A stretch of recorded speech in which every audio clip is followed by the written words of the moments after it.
Halo teman-teman, kembali lagi di channel ini dan masih bersama saya Anton R dan masih ngobrolin bola. Ya, video kali ini kita akan sedikit membahas tentang info terbaru dari Mads Hilgers dan Eliano yang telah diangkat sumpahnya, dan kita akan sedikit juga membahas tentang Manchester United yang dibantai di kandangnya sendiri, Old Trafford, atas tamunya Tottenham Hotspur 3-0 tanpa balas, teman-teman. Oke, kita mulai dari berita pertama. Ada Mads Hilgers yang kemarin telah diangkat sumpahnya bersama temannya Eliano Reinders di Belanda sana. Ya,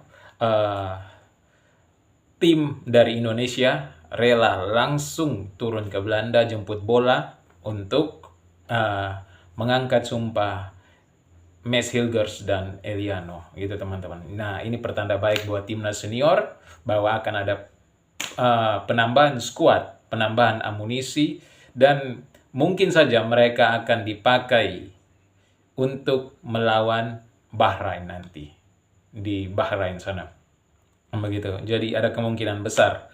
Sementara calling squad akan terjadi pada besok hari, dan kita lihat apakah pemilihan pemain yang dilakukan oleh Sintayong bisa memenuhi hasrat para fans sepak bola Indonesia.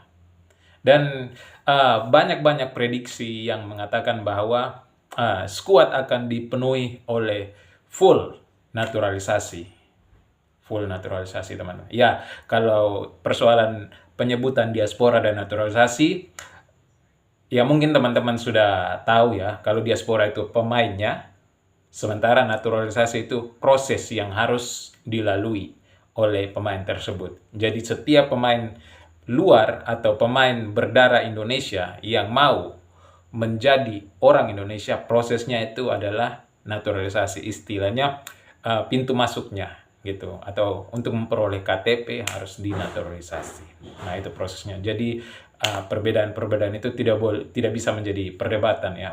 Tidak usah menjadi perdebatan di antara kita karena prosesnya sudah tentu naturalisasi. Begitu. Jadi untuk penambahan skuad di timnas ini memang membawa angin segar buat timnas senior Indonesia gitu, untuk menghadapi Bahrain, China, dan tim lain begitu. Memang cukup ramai diperbincangkan di berbagai media sosial gitu teman-teman. Bagaimana penambahan skuad ini, ada yang pro dan ada yang kontra, tapi tetap kita harus mendukung timnas Indonesia demi kemajuan timnas Indonesia itu sendiri.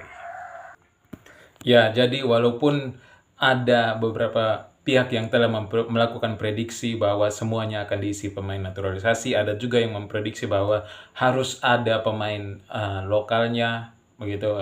Namun tetap semua prediksi-prediksi tersebut kita harus serahkan kembali kepada Sintayong yang mempunyai hak untuk memilih pemain yang dia inginkan, gitu. Ya, karena dia memang yang mempunyai hak, tidak ada pengaruh apapun dari kita yang memprediksi-prediksi. Kita hanya sebatas memprediksi saja, gitu, untuk meramaikan media-media sosial kita. Oke, itu saja. Berikutnya kita akan membahas tentang kekalahan Manchester United yang dibantai di kandangnya sendiri 3-0 tanpa balas oleh tamunya Tottenham Hotspur.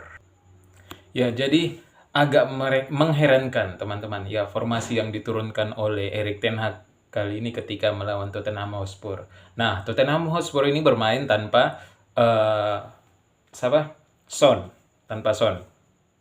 Nah, walaupun begitu, tapi mereka tetap bisa bermain lepas.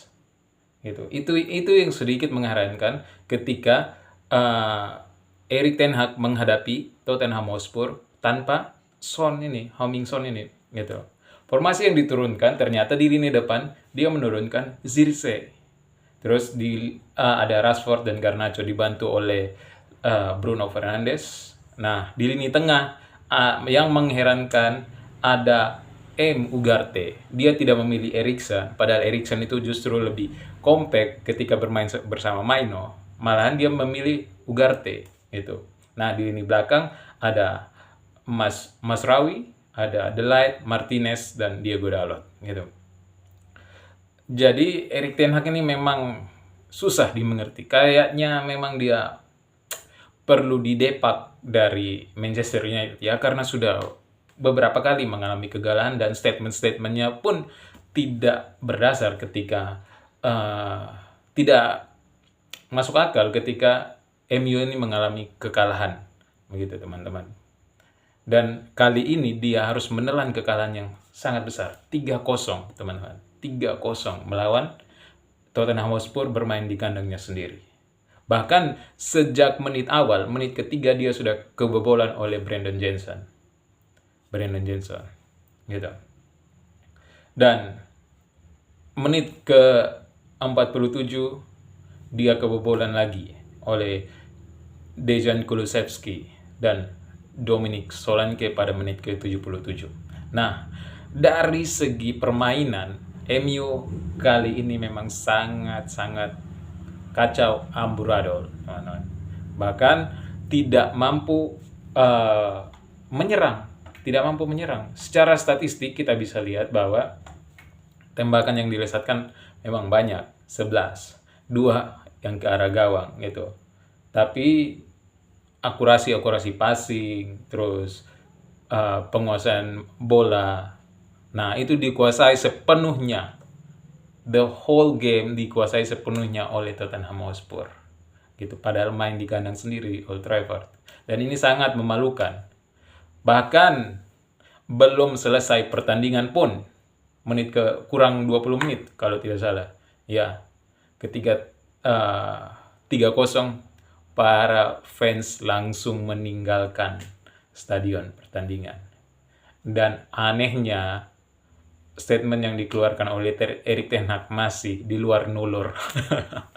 Inilah, sudah sejak lama saya tidak sepakat bahwa Erik ten Hag ini memang banyak yang bilang Erik ten Hag ini masih belum tune in, masih butuh adaptasi, tapi tidak. Menurut saya dia memang tidak cocok berada di MU, teman-teman.